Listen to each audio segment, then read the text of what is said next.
The Passion of Jesus Christ. Imagine a man who has never known darkness except the one within hearts that refuse to see the truth. A man who has spent his life healing, teaching, comforting, and forgiving a man who is God himself. This man is Jesus of Nazareth.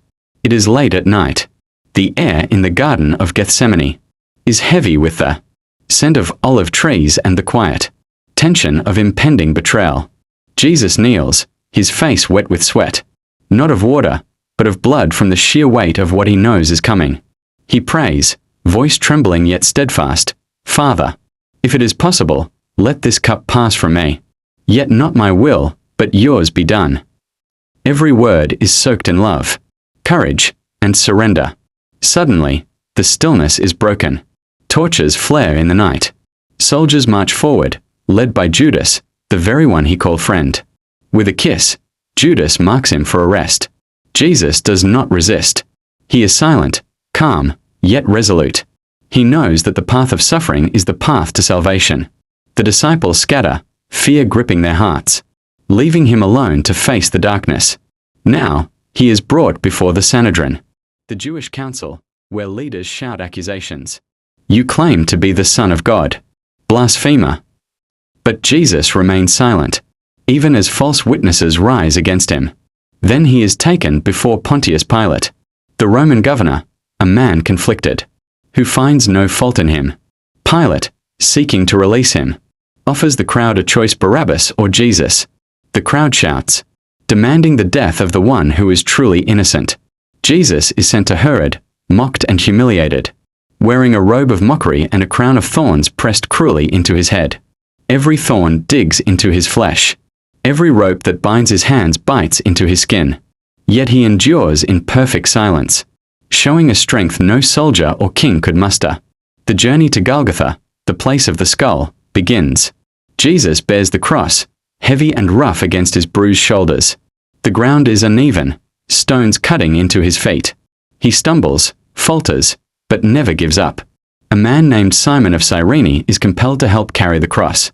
The crowd watches, some sneering, others weeping. Among them are women crying for him, their hearts breaking as his weak frame struggles under the weight. When he reaches the place of crucifixion, the soldiers nail him to the wood. Nails pierce his hands and feet, causing pain beyond human comprehension.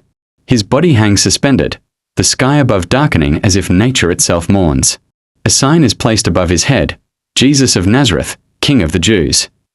Even in agony, Jesus speaks. His voice, strained and almost broken, says, "Father, forgive them, for they know not what they do." He comforts the repentant thief beside him. "Today you will be with me in paradise." His cries echo, my God, why have you forsaken me?" Words of pain, yet words that fulfill the prophecies spoken centuries before. The soldiers gamble for his garments, indifferent to his suffering. The sun hides its face, darkness covering the land for hours. Jesus, every breath a struggle, utters his final words, "It is finished." He bows his head and gives up his spirit, offering himself as the ultimate sacrifice for all humanity. A soldier pierces his side with a spear. Blood and water flow, a sign of cleansing and new life. Those who witness tremble, realizing that this is no ordinary man. They have seen the Son of God, giving his life for them. Joseph of Arimathea, a secret follower, takes his broken body, wrapping it in linen, and lays him in a new tomb carved from rock.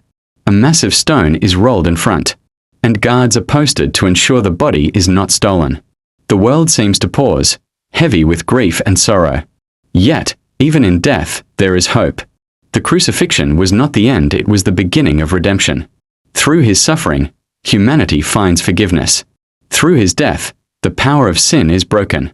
Through his sacrifice, love triumphs over hate, mercy over judgment, life over death. Imagine the weight of the cross, the crown of thorns, the nails, the piercing, the agony. And then, imagine the love that endured it all, not for himself, but for you, for me, for every human soul. This is the passion of Jesus Christ, the ultimate act of love, the fulfillment of prophecy, the pathway to salvation.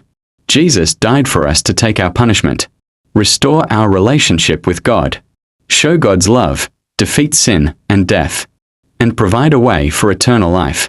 His death was not defeat, it was the greatest victory for humanity.